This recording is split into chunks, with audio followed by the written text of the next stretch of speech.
Hare Krishna. Obrigado a todos vocês por virem nesse domingo, sacrificando o domingo de vocês para virem aqui a esse encontro, que eu ouvi dizer que é Bhakti, agora é um Bhakti-papo, né? Interessante. A palavra Bhakti significa devoção. E esse Bhakti-papo a gente entende que vai falar do tema que a gente vai falar, né? Nossa sociedade, que foi idealizada dos modelos ocidentais por nosso mestre espiritual, sua divina graça a ser Bhaktivedanta Swami Prabhupada, tem como principal objetivo divulgar o processo adequado para, nesta era que estamos vivendo, qualquer pessoa poder transitar livremente, desapegando-se de qualquer amarria que o prenda a este mundo material e estar qualificado para retornar ao mundo espiritual. Na hora certa, claro. Ninguém quer ir antes, nem com pandemia, nem com nenhuma outra razão. Então, como o objetivo da nossa instituição é esse, e eu falei que Prabhupada idealizou dessa maneira para o Ocidente, eu devo dizer também que não foi uma invenção, o processo não é uma invenção dele. Ele é chamado de Acharya fundador, ou mestre fundador. Mas, na verdade, ele fez isso para o Ocidente que não conhecia nada. Mas ele é o elo mais recente, mais próximo de nós, de uma escola filosófica que vai para trás até o próprio Krishna. O Krishna apresentou esse conhecimento libertador, conhecimento transcendental, que nos leva a conhecer o próprio eu, a nossa verdadeira identidade, e esse conhecimento foi passado, então, para as autoridades de cada era, de cada época, e essas autoridades passavam para seus discípulos, e os discípulos para seus discípulos. Esse processo, na língua sânscrita, que é a língua da revelação do nosso conhecimento, é chamado de Parampara.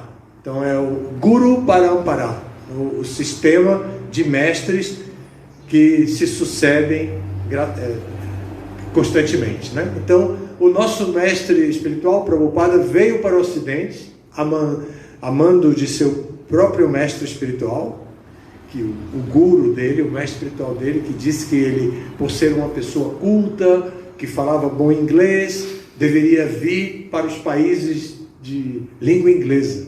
Então, ele foi para os Estados Unidos, e que era, naquele momento, o país líder de toda a cultura, digamos, da época. E ele foi para lá, e de lá, então, o movimento se espalhou rapidamente pelo resto do mundo, chegando até o Brasil.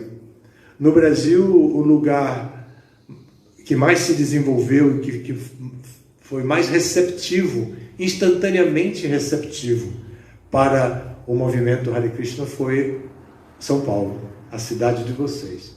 Logo em seguida se abriu o Templo do Rio de Janeiro, então Belo Horizonte, depois Curitiba e Salvador, depois Nova Gokula, que é em Pindamonhangaba, uma comunidade rural, e assim o movimento foi se espalhando, e hoje tem de norte a sul, em toda parte, tem o movimento, ou centros que distribuem os livros com os ensinamentos do nosso mestre espiritual, e encontros de pessoas, grupos de pessoas que se reúnem para estudar a literatura e para entender qual o diagnóstico de condicionamento da sociedade atual, que a gente tem muitos diagnósticos. A antropologia dá o seu diagnóstico, a sociologia dá seu diagnóstico, a política dá seu diagnóstico, e a gente está sempre sujeito a tudo isso, né?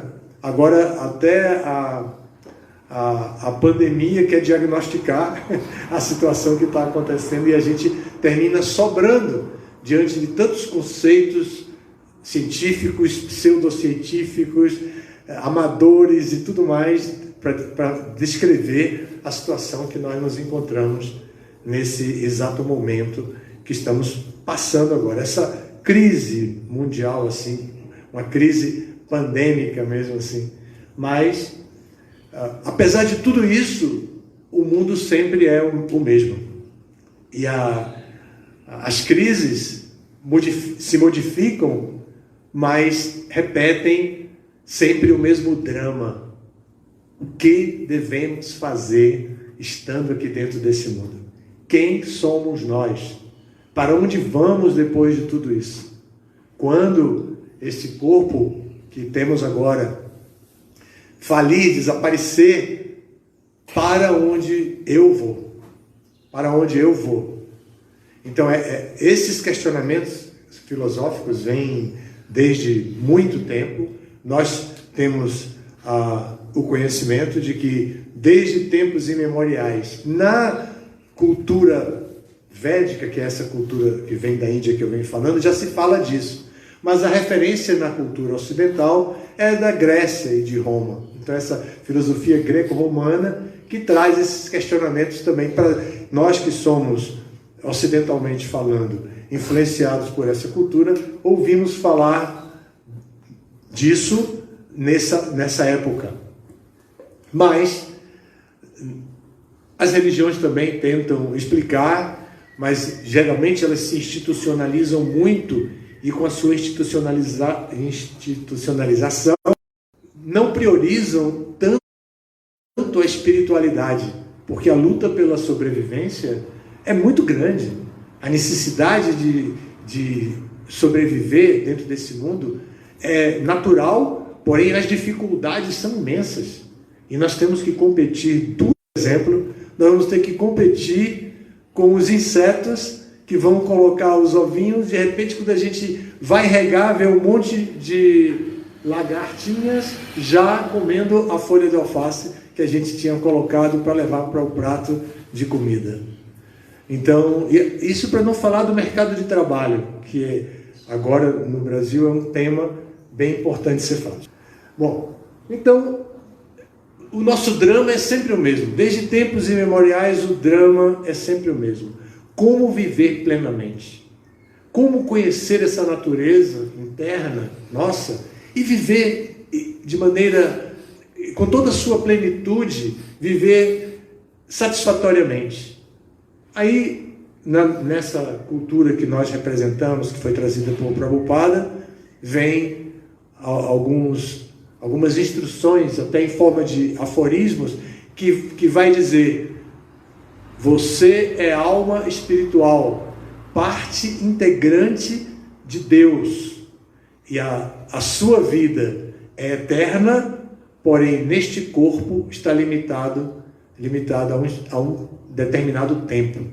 Quando esse corpo morre, a alma vai ter que depender de outra oportunidade, caso ela não aproveite o tempo em que está no corpo e se desvencilhe de todas as amarrias que aprendem a este mundo mortal. Então, aí já tem instrução super suficiente para inúmeras perguntas. E como isso é possível? E como devemos fazer? E a partir de quando eu posso fazer? O que eu devo fazer para seguir este processo? E vem muitas outras perguntas. Prabhupada, entendendo a situação do mundo ocidental, porque ele veio pessoalmente, e já veio numa idade bastante avançada, quando ele já tinha todas as graduações espirituais que se podia adquirir. Não estou falando de graduações acadêmicas agora, mas estou falando de experiência espiritual. Todos os níveis de consciência que promovem a iluminação de um indivíduo, Prabhupada já tinha alcançado quando veio para o Ocidente. Então, vindo nessa condição tão superior, tão iluminada, ele chegou de certa forma inocentemente. Eu costumo, quando eu apresento assim dessa maneira, costumo lembrar uma coisa só para exemplificar. Prabhupada veio compreendendo que todas as pessoas, todos os indivíduos, inclusive pessoas não humanas, seres não humanos, são também almas espirituais e que eles precisavam seguir um determinado processo, mas tem que ser ajustado à cultura em que ele está inserido. Então, Prabhupada pensava dessa maneira e ele ficou hospedado logo que ele chegou na casa de um parente do parente de um amigo lá ainda em Boston, que foi o porto onde o navio que ele veio o deixou, isso no ano 65. Então, o dono da casa era filho de um indiano que era amigo do amigo dele, mas a esposa dele era uma americana que não conhecia nada da cultura do marido, porque o marido foi para fazer títulos acadêmicos e trabalhar na ciência, e ela não chegou a conhecer os pais dele, não foi à Índia ainda até essa altura, então não conhecia nada. E Prabhupada ficou hóspede, ele foi trabalhar e Prabhupada ficou com a criancinha, o filhinho deles, do casal ali, e Prabhupada tentando conversar com ela, e ela muito amável, como ela disse que via Prabhupada um senhor muito amável. Ela mesma chamou Prabhupada assim, um senhor muito amável. Então ela ficou com real interesse de atendê-lo bem, de acolhê-lo, de hospedá-lo da melhor maneira possível. E nas atividades da casa que ela naquele momento estava fazendo, ela ligou um aspirador de pó. E ele nunca tinha visto um aspirador de pó.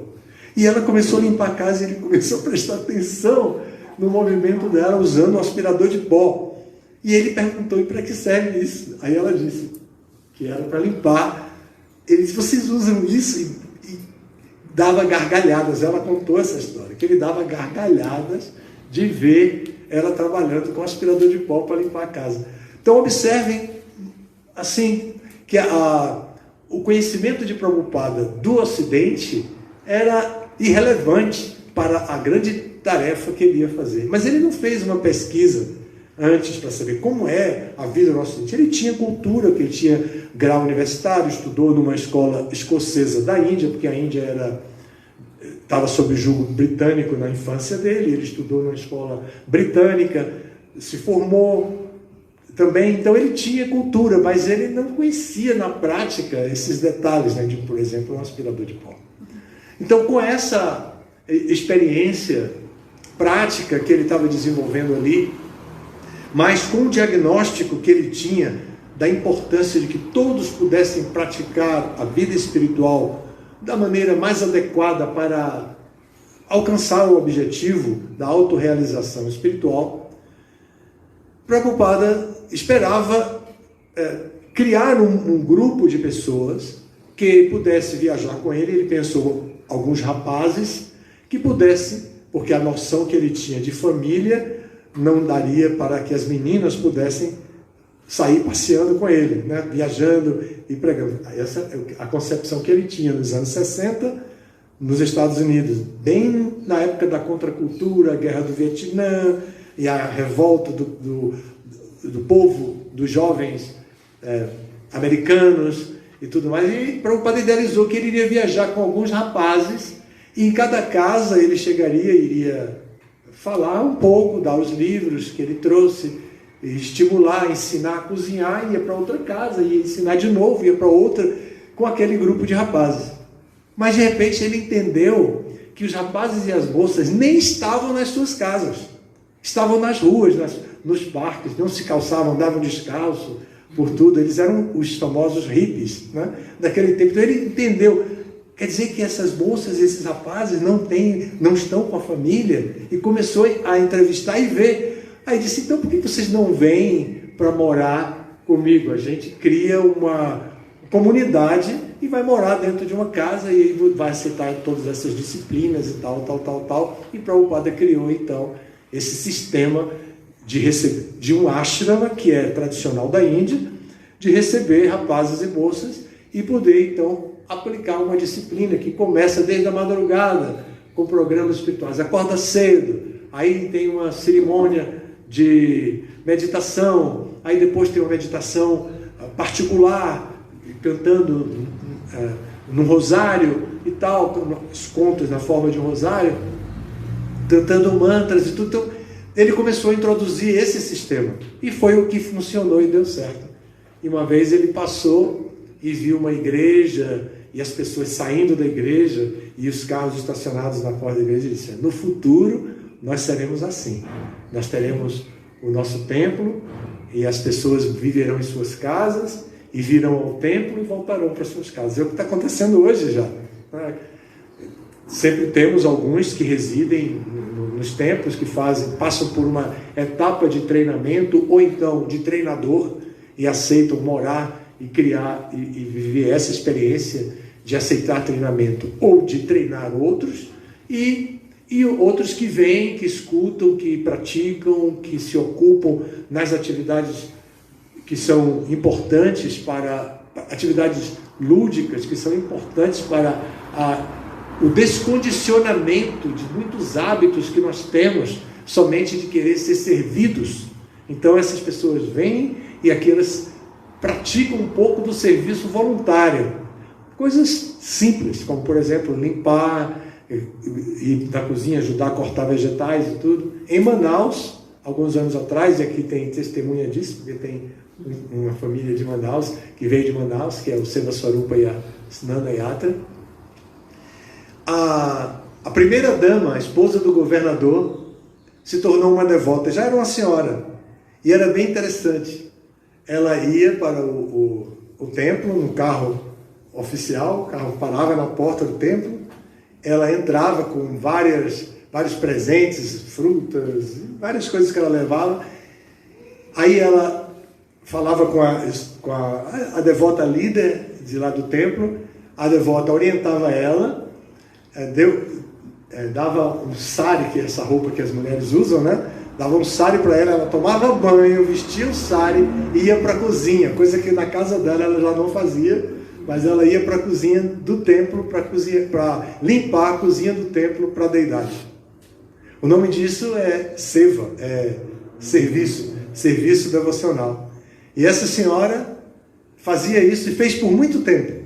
Depois de algum tempo assim, Indradyumna Maharaj, que é um grande líder no nosso movimento, um líder internacional, quis vir ao Brasil porque a Amazônia é tão famosa, né? E ele disse: eu quero ir ao Brasil, que eu quero pregar no Amazonas. Então os devotos disseram: venha que está numa época boa, porque o governador é nosso amigo, porque a esposa dele é uma devota, e aí ele disse: veja que tipo de facilidade eles podem me dar para eu viajar pelo interior do Amazonas.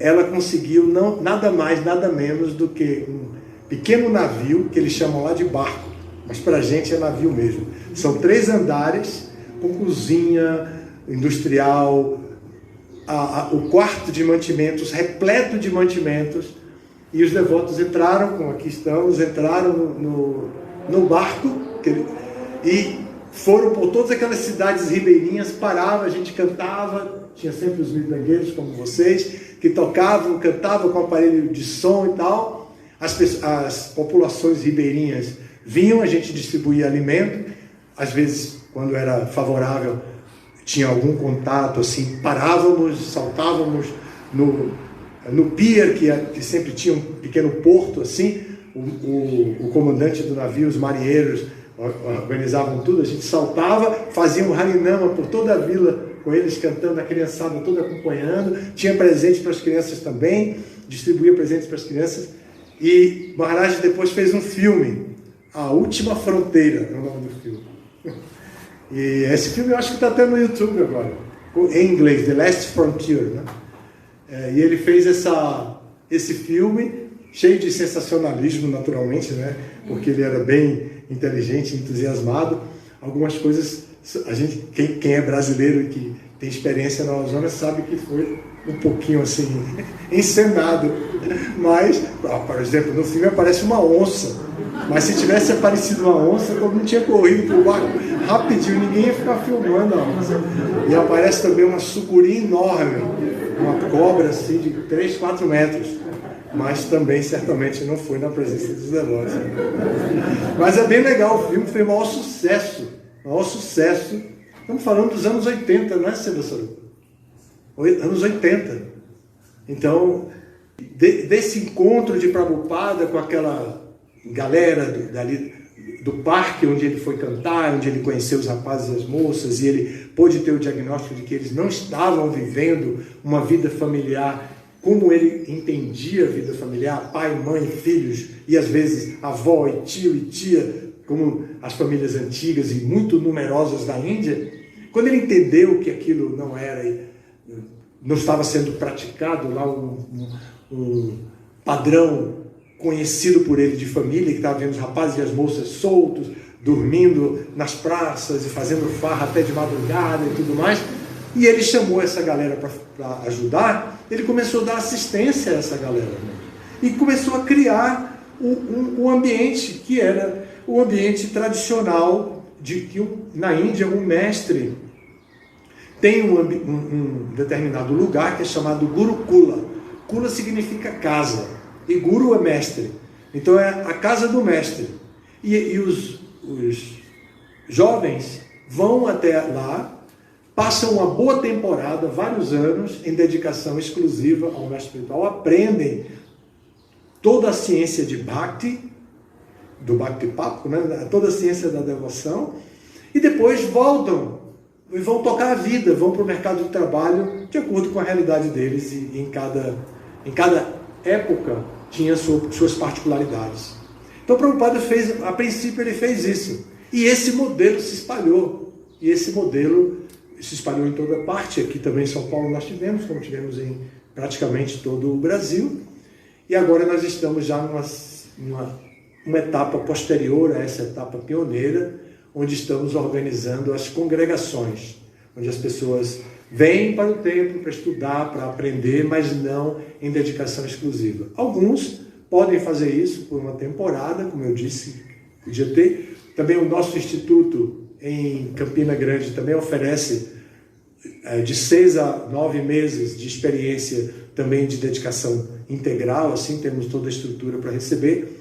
Em outros lugares também fazem grandes retiros, um retirão, né, com tema, e aí as pessoas ficam 10 dias, uma semana, às vezes um mês. Tem todo tipo de experiência hoje para que a gente tenha um gostinho de se livrar um pouco dessa pressão que o sistema faz sobre nós e que inibe a nossa criatividade, que uma vez inibida não dá vazão à nossa espiritualidade genuinamente. É uma espiritualidade que depende de ser institucionalizada por uma religião, e a gente aprende a lidar dentro de um espaço de tempo limitado, como por exemplo uma reunião de domingo, uma reunião de sábado, o estudo de tal livro, estudo de tal outro livro, muito limitado, e que deixa a pessoa com a mesma sensação de institucionalização, que eu devo pescar isso, mas às vezes ela pesca, ela adquire aquele conhecimento, assimila aquele conhecimento, mas não sabe praticar. Então os templos, os institutos de educação e os centros de yoga que temos servem para nos dar essa oportunidade de praticar, de entrar em contato com toda essa ciência de Bhakti, a ciência da devoção, e nos ajuda a até mesmo compreender a religião que temos. Nem é necessário mudar a religião, é só necessário viver uma experiência espiritual. Se a gente tiver que seguir as normas, as regras e regulações de uma determinada religião, não é tão difícil, desde que quando a gente já está iluminado espiritualmente ou desperto espiritualmente. E há muitos casos de pessoas que nunca deixaram suas religiões originais, mas ao mesmo tempo adotaram a consciência de Krishna. E Prabhupada chegou a dizer: se vocês têm algum tipo de receio ou preconceito de cantar o Mahamantra Hare Krishna, que aqui nessa sala vemos ali naquele quadro, se vocês têm algum tipo de receio ou preconceito, cantem os nomes de Deus que vocês conhecem, que a sua religião revela. Tem que ser um nome genuíno, mas cantem. Cantem por quê? Porque nesta era que estamos vivendo, o cantar dos santos nomes de Deus é o processo libertador último. Então, Prabhupada nos orienta nessa linha assim. Agora, isso tudo, e eu disse no começo que Prabhupada não inventou nada, que ele vem de uma corrente Guru Parampara, lembram? Guru, uma corrente de mestres e discípulos. E Prabhupada traz então uma herança. E que herança é essa? A herança base para a construção de toda a nossa vida espiritual, do grande prédio, do grande edifício que vai ser a nossa vida espiritual, do arranha-céu, talvez esse a gente pudesse dizer, do que rompe o teto do céu mesmo, vai mesmo para o mundo espiritual total e completo. Então, esse edifício da vida espiritual. Então, a base de tudo isso é como o título da nossa palestra diz hoje. Os livros são a base. Esses livros são chamados de Shastra, que significa isso, escritura, e eles trazem as instruções desde tempos imemoriais, desde que Krishna revelou lá no comecinho desse Guru Parampara, aquele conhecimento original que vai declarar quem somos nós. O movimento, nosso movimento, como chamamos Sociedade Internacional para a Consciência de Krishna, tem uma organização também institucional bem cuidadosa, e nessa instituição tem um grupo líder, um grupo de liderança, um grupo de líderes, e essa liderança observa, através de atualizações dos seus planejamentos estratégicos, se o movimento está cumprindo com os propósitos enunciados pelo nosso mestre, o mestre que é Prabhupada, né, como a gente chama.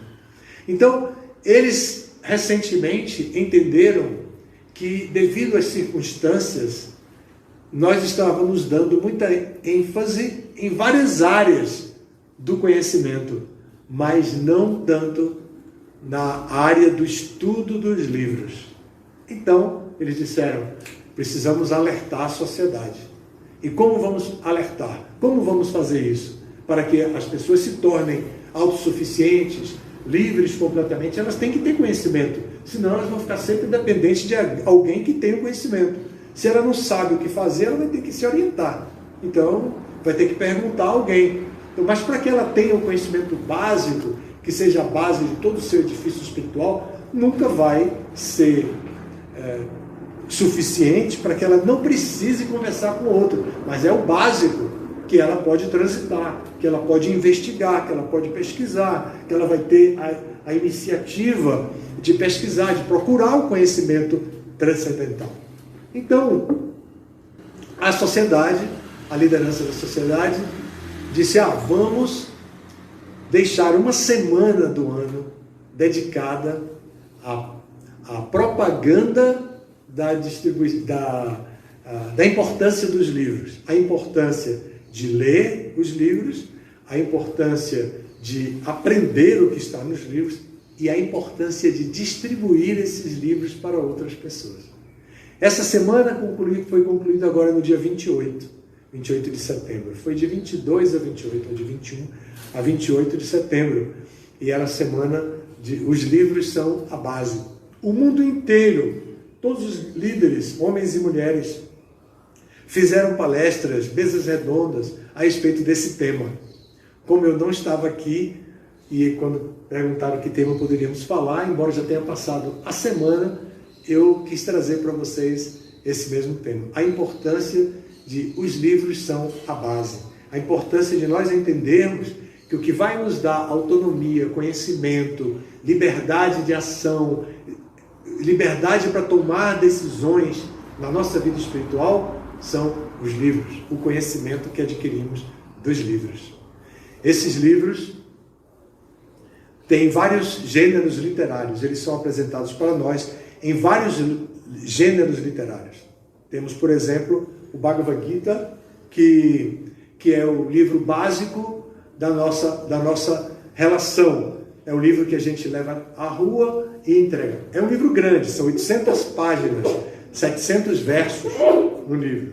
800 páginas, é um livro grande.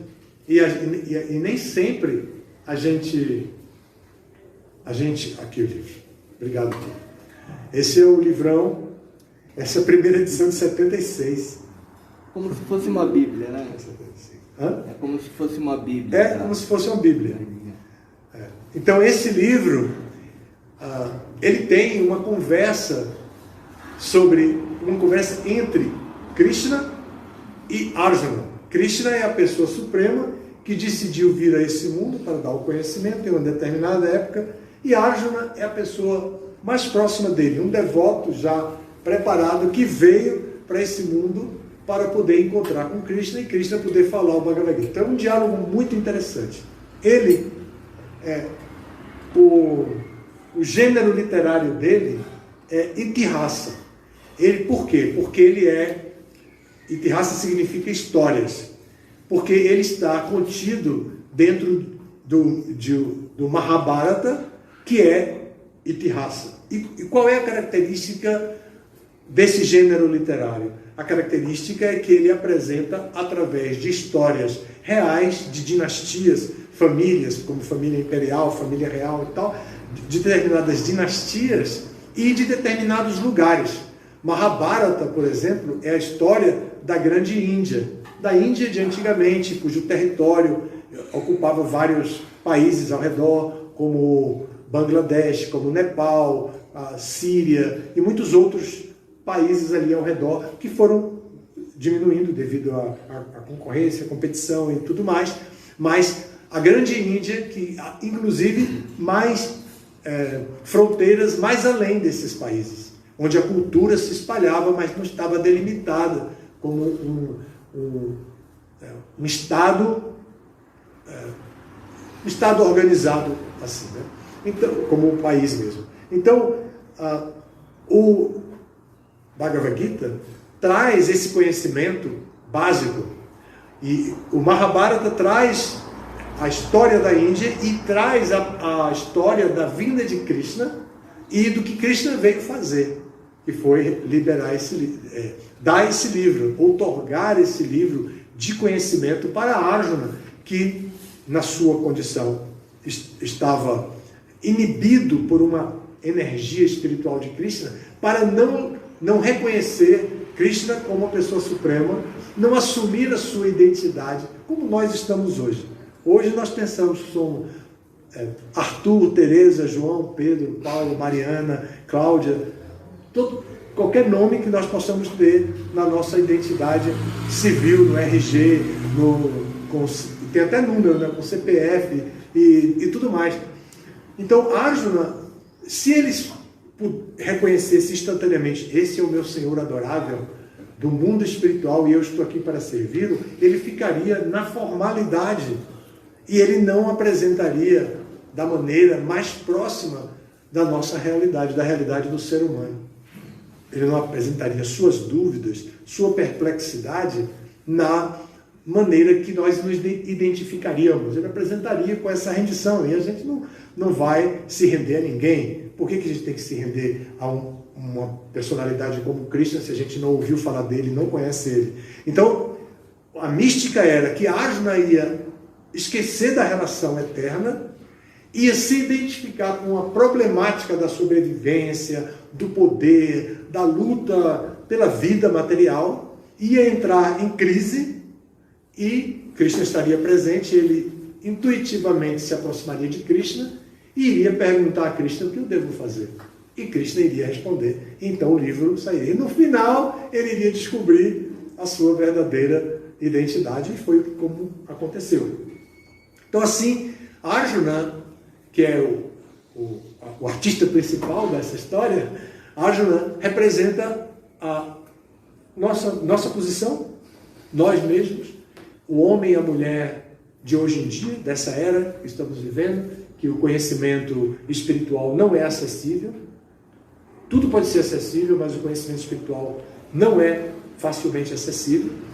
E devido aos seus problemas materiais, ficou em crise e se aproximou de Krishna, e Krishna responde. E as respostas de Krishna caem para nós como se fossem luvas, e nós entendemos e ficamos impressionados. Recomendo aqueles que ainda não leram que façam uma leitura de capa a capa, pegando o livro assim, lendo tudo, e vocês vão ver a riqueza. Esse livro é tão importante, e ele foi tão importante que nosso mestre teve o cuidado de apresentar o livro com o texto original em sânscrito, inclusive com o alfabeto original, que não é igual ao alfabeto românico, o alfabeto chamado Devanagari, com caracteres diferentes. Você me empresta de novo? Eu posso pegar com esse braço. Você conhece que eu estou meio sequelado. Vai melhorar, vai melhorar. Obrigado. Então, observem, ele tem o texto original nos caracteres sânscritos, de Devanagari. Depois ele tem transliterado para caracteres latinos. Depois ele tem palavra por palavra. Depois ele tem a tradução corrida. E depois ainda completa com um significado hermenêutico para a gente poder compreender de maneira perfeita. Então, assim, Prabhupada deu muita atenção. Tem outros gêneros literários. Vou falar agora do gênero Purana. E é o Bhagavata Purana. O Bhagavata Purana também apresenta a filosofia na forma de histórias. Mas não são histórias ligadas a dinastias e ligadas a territórios. São histórias que, inclusive, são tradicionais, contadas de muitas eras diferentes. No Itihasa, o tempo da história é definido, mas nos Puranas, os tempos não são definidos. São histórias de diferentes épocas e até de diferentes planetas. Imaginem vocês. Então, é um livro muito maior que Prabhupada, nosso mestre, nos orientou a ler diariamente. Então, nós estudamos o Bhagavatam, lemos o Bhagavatam, que é esse livro, Bhagavata Purana, chamado de Bhagavatam, nós lemos diariamente. São 12 cantos dentro da realidade material em que estamos. Nós precisamos de um emprego, nós precisamos de um salário digno, nós precisamos de previdência social, nós precisamos de saúde, nós precisamos de moradia. Então, só para se localizar dentro dessa realidade, a gente gasta toda a inteligência da gente, toda a energia da gente, toda a força da gente, toda a cultura, todo o dinheirinho que a gente ganha, a gente gasta só para isso. E quando a gente chega na hora da morte, a gente está cheio de medos, rancores, mágoas, solidão, doenças e um monte de coisa. E sem conhecimento, porque a gente não estudou, não aprendeu, os livros não foram a base para a nossa vida. Então, nessa semana de Os Livros São a Base, a ideia é mostrar para as pessoas que estão se aproximando que identifiquem instantaneamente qual é o objetivo máximo que vocês podem ter dentro desse movimento, que é adquirir o conhecimento que vai libertar vocês da dependência de qualquer situação. Vai dar a verdadeira liberdade. Com o conhecimento, vocês vão saber identificar que grupo de pessoas falam a mesma linguagem e discutem o mesmo conhecimento e vão identificar os obstáculos para a vida espiritual, vão descobrir quais são as ferramentas disponíveis para transpor esses obstáculos e vão deixar sempre definido qual é o objetivo último do caminho espiritual de cada um. Isso é sumamente importante. Krishna descreve esse conhecimento. Você pode localizar o verso aqui? Nahi Gyamena Sadrisha. Acho que é capítulo 9 mesmo. Se você for aí, Nahi Gyamena. Esse livro ele pode ser lido aleatoriamente ou tem que começar do começo? Pode ser lido aleatoriamente. Vai ter sempre alguma coisa interessante. Mas lido de capa a capa vai dar o fluxo e vai favorecer a nossa identificação dentro dessa realidade. O entendimento do... Senão a gente vai pescar tipo oráculo, a gente vai pescar uma mensagem para algum propósito particular. Mas o livro ele vai dar definitivamente a nossa... 31, né? Olha só esse verso desse livro, como ele descreve o conhecimento que os livros podem nos dar. O verso em sânscrito seria: Nahigyanena sadrisham pavitram ihavidyate tatswayam yogasam siddha kalenatmani vindati. Neste mundo não há nada tão sublime e puro como o conhecimento transcendental. Este conhecimento é o fruto maduro de todo o misticismo. E aquele que o alcançou desfruta do eu que está dentro de si mesmo no devido curso do tempo. Olhem a importância do conhecimento transcendental. Que coisa linda, né? Glorificando o conhecimento. Isso é Krishna dizendo para Arjuna: o que eu estou dando para você, na verdade,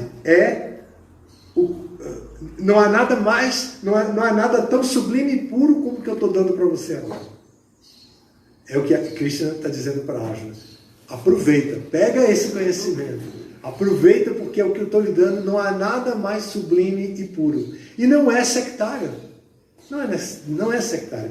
O conhecimento vai dizer que nós somos almas puras, almas espirituais, que estamos aqui dentro, enclausurados, querendo agir, mas que não sabemos manusear esse corpo. Imagine a gente dentro de um labirinto, filmes futuristas, por exemplo, né? Cheio de botões, aquela coisa toda, você aperta um botão, derrama uma água. Você quer abrir a porta, você aperta um botão, aí vem uma água. Aperta outro botão, apaga a luz. Aperta outro botão, aí o piso levanta. Então é assim que a gente está fazendo com esse corpo. A gente quer felicidade, a gente quer ser feliz, a gente quer plenitude, mas a gente aperta o botão errado. A gente não sabe qual é o botão certo. Às vezes aparece algo parecido com o que a gente quer, mas não chega a ser exatamente o que a gente precisa. E a gente experimenta, vai lá e depois diz: não era exatamente isso. Por que a gente quer isso? Porque originalmente, na nossa constituição interna, que habita esse corpo, nós somos Satidananda. Sat significa eternidade, então nós somos eternos. Chit significa conscientes.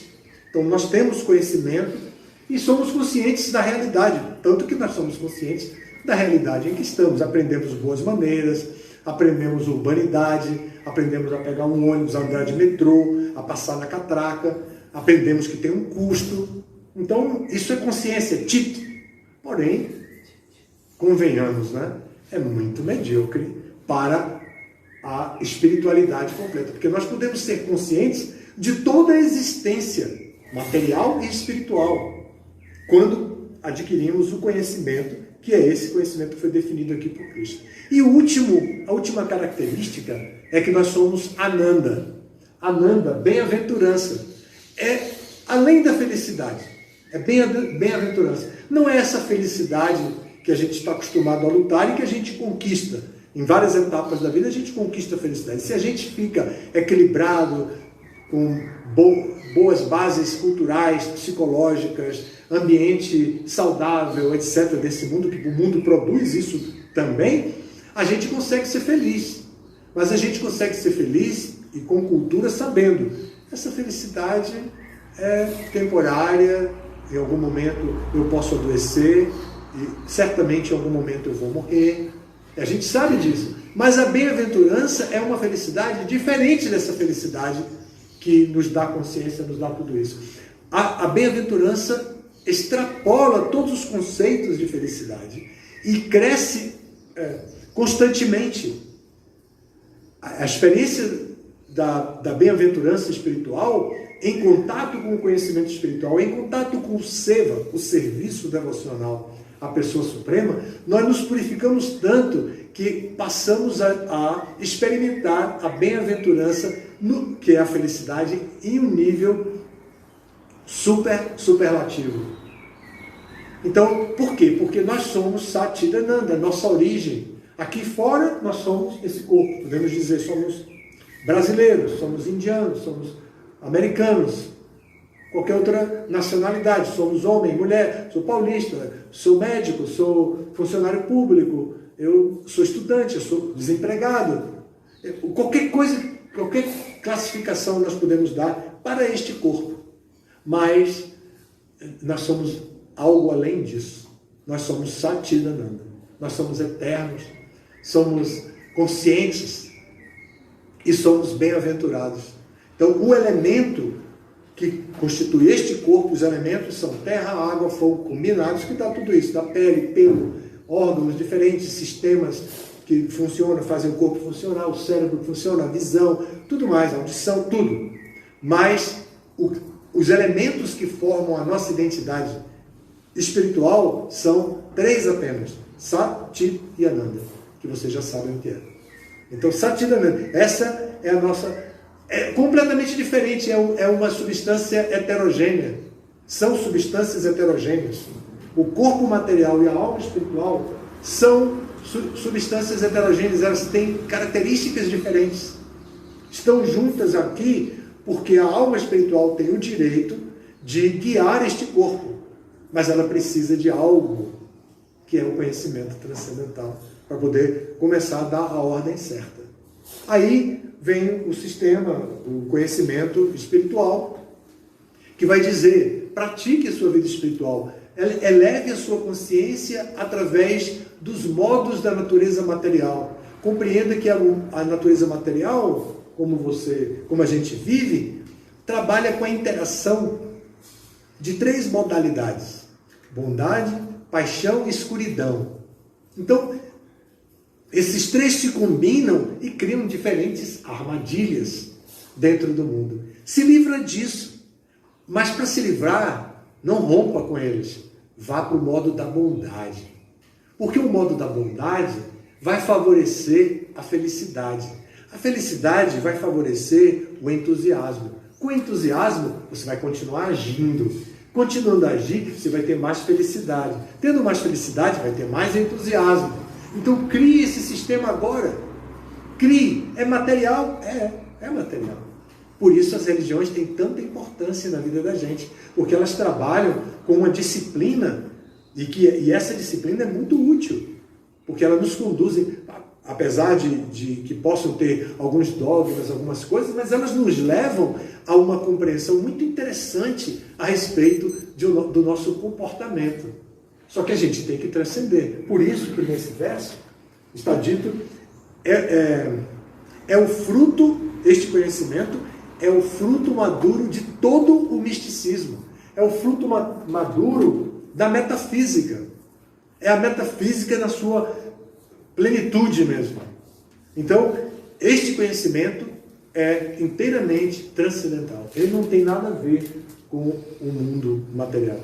Então, essa discussão foi feita agora, por uma semana, no mundo inteiro. Foi muito interessante, tem todos os filmes, todos estão disponíveis aí, as gravações. Eu fiz também uma mesa redonda, participei de uma mesa redonda com Hridayananda Maharaj, daqui da América Latina, e também está no YouTube já. A gente se dedicou a trazer esse tipo de reflexão para que os nossos membros e os nossos amigos possam levar para a sua intimidade e dizer: eu ouvi sobre isso, os livros são a base, eu preciso então levar a sério, um pouco mais a sério, os livros. Eu vou introduzir na minha rotina o estudo dos livros. Uma vez por semana eu vou dedicar para estudar esses livros. Eu vou fazer isso antes do domingo, porque no domingo eu posso tirar alguma dúvida. E a gente começa a trabalhar, introduzindo a nossa capacidade, o estudo com um pouco de seriedade. Ou então a gente também pode vir aqui, por exemplo, e perguntar: vocês têm algum curso do Bhagavad Gita para poder não correr risco de começar a estudar e não compreender e perder o gosto? Sim, temos um curso introdutório, temos um curso nível 1, temos curso nível 2, temos curso nível 10, e faça o curso introdutório. E aí a gente vai criando um gosto pela literatura. E logo a gente vai pensar: poxa, se para mim é tão importante, por que não seria para o meu colega de trabalho. E ele vai fazer aniversário na próxima semana. Então eu posso dar de presente. O livro não é tão caro assim e ele merecia. Meu colega mereceria muito mais. Mas eu vou dar um livro, eu vou dar um Bhagavad Gita, um livro clássico, bonito. Essa é a primeira edição. A edição atual é colorida, tem encartes dentro com gravuras bonitas. Tem propaganda aí, né? Tem na lojinha, eu não ganho comissão não, mas tem na lojinha, vocês podem adquirir. Então, assim, podemos pensar em favorecer a sociedade também com isso, né? Favorecer a sociedade que não sabe de nada disso. Eles sabem que tem que trabalhar com seriedade. Os pais nos ensinam valores humanos, valores morais, valores éticos. As escolas nos conduzem dentro de uma disciplina que se formos muito espertos, vamos descobrir que tem algum fundamento de valor real, ético, humano e moral. Mas o mundo, por si só, tem propostas que são muito devastadoras para a nossa alma espiritual. São muito devastadoras. Proposta de gozo dos sentidos. O gozo irrestrito dos sentidos, só desfrutar, desfrutar, desfrutar, desfrutar, querer ser feliz a todo custo, usando todo tipo de substância, de coisa para poder ser feliz e fazendo todo tipo de atividade para poder ser feliz, é devastador para a alma espiritual. Ela aqui dentro fica cada vez mais encoberta por uma escuridão e ela continua apertando todos os botões e não consegue ativar a sua libertação. A comunicação, ela não vai dizer nunca para a nossa mente, porque ela está sem comunicação. Mas se a gente começa a tomar algumas atitudes, então de repente ela prende lá um botãozinho, por aqui eu posso falar. Olha lá, vai lá, leia o livro, leia aquele livro, veja, vai dar um nível de consciência superior, você vai ver como você vai gostar. Aí, o caminho é gradual, como diz, esse mesmo verso diz, Kalenat manivindati, no devido curso do tempo, a pessoa vai desfrutar de conhecimento dentro de si mesmo, no devido curso do tempo. Ou seja, no devido curso do tempo, essa alma espiritual vai entrar em harmonia completa com o corpo. E o corpo com a sociedade. E a gente vai viver em paz. Vai viver em paz dentro desse mundo ainda, mas completamente transcendental. Alguma pergunta, alguma dúvida? Sim. O Bhagavad Gita está contido no Mahabharata. Sim. Mas os Vedas, eles compreendem várias outras obras, né? Sim. Você poderia... Sim. Os Vedas são de 4 níveis, né? E eles trazem 3 tipos de conhecimento. O conhecimento a respeito das atividades fruitivas, que é a organização do mundo material, de forma ética. Você trabalha corretamente, você tem o fruto do trabalho também como benefício. Então, ele estimula as pessoas a agirem corretamente, honestamente. Então, essa seção Karma Kanda é a maior seção dos Vedas. A segunda seção chama de Jnana Kanda, é a seção do conhecimento, que trata muito da transcendência, da liberação, da libertação dos condicionamentos materiais. E o terceiro é Upasana Kanda, a última seção dos Vedas. Embora eles sejam 4, eles não são divididos. O primeiro é Karma Kanda, o segundo, não. Todos os 4 têm os 3 níveis de informação. E esses livros têm um resumo, que é o Vedanta Sutra. O Vedanta Sutra é o suprassumo de todo o conhecimento védico. É chamado de Sutra, a subclassificação dele é Sutra, porque ele é um resumo muito denso. E os sutras geralmente precisam explicações. É muito difícil para uma pessoa ler o Vedanta Sutra, que também tem na lojinha, agora em português, vale a pena, são 2 volumes.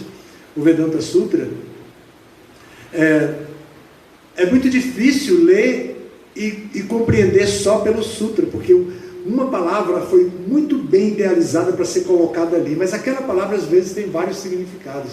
Qual será o significado se ela tem vários significados aqui? Então, quem vai ler precisa de uma explicação. Por isso os grandes mestres comentam os livros, os sutras, como o Vedanta. Assim, então os Vedas são representados pelo Vedanta Sutra, e o Vedanta Sutra já está disponível em português. Tá bom? Algo mais? Sim. Você quer falar um pouco mais sobre a sequência de leitura do livro? Sequência da leitura?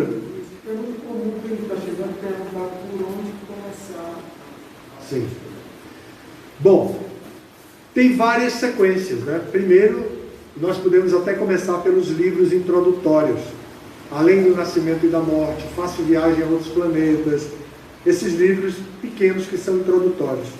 Até o livro de receita é uma boa leitura, porque vai nos ajudar a compreender a natureza absoluta de Cristo. No livro de receita, de cozinha, vai dar uma informação que é fundamental de ser compreendida. É um Siddhanta Vaishnava dos mais ricos e difíceis de compreender, que Deus é absoluto.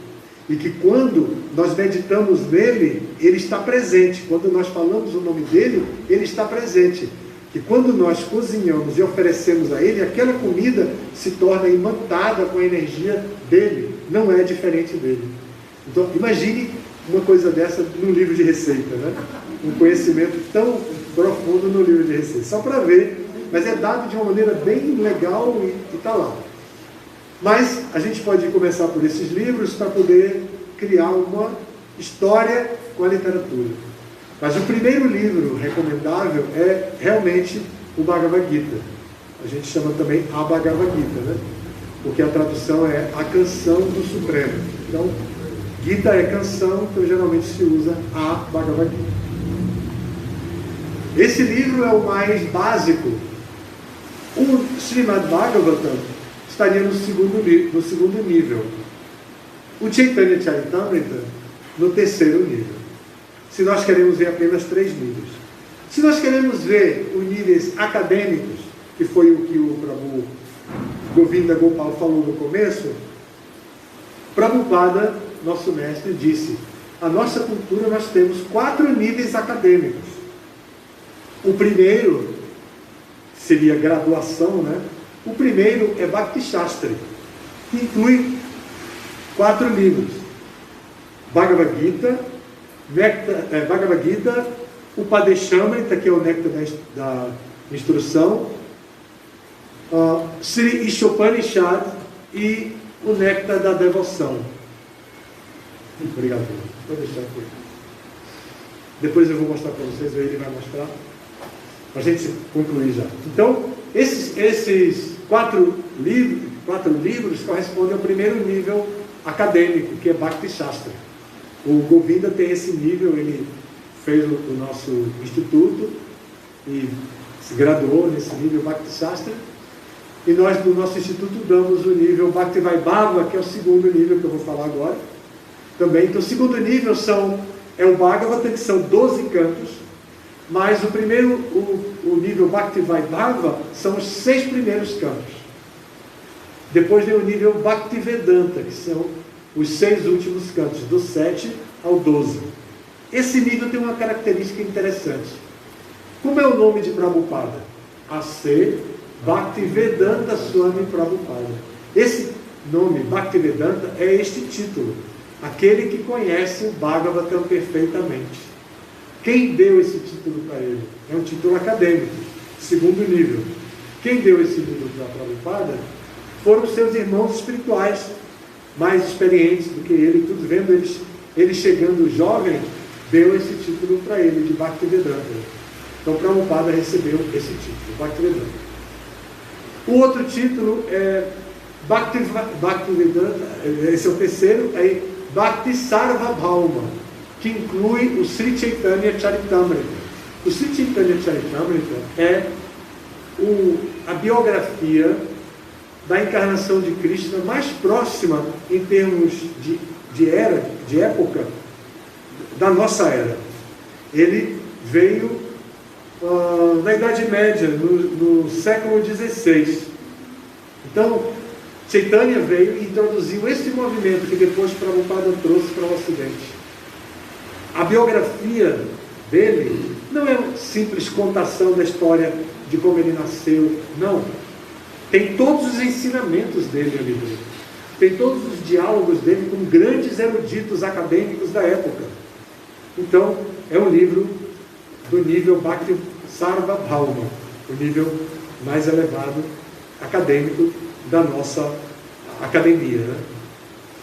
Então é isso, então a gente vai lendo esses livros nessa ordem. Tá, sim? Ok, gente? Então podemos parar por aqui. Muito obrigado pela atenção de vocês. Okay.